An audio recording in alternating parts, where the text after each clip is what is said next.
దాగలేక సోకుల సైగా వేడి పెంచేసిందే ఆగలేక రేగేదాకా ఏడిపించేసిందే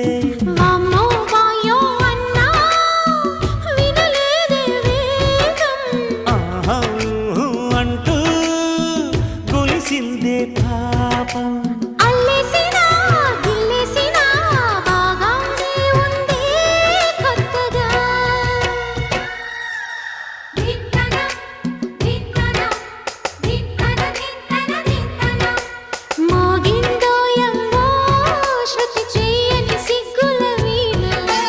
రేగిందోయమ్మో మతిపోయిన ఈ పసికూన ఏం తాళం వేశాడే దిత్తన దిత్తన దిత్తన ఏం రాగం తీసి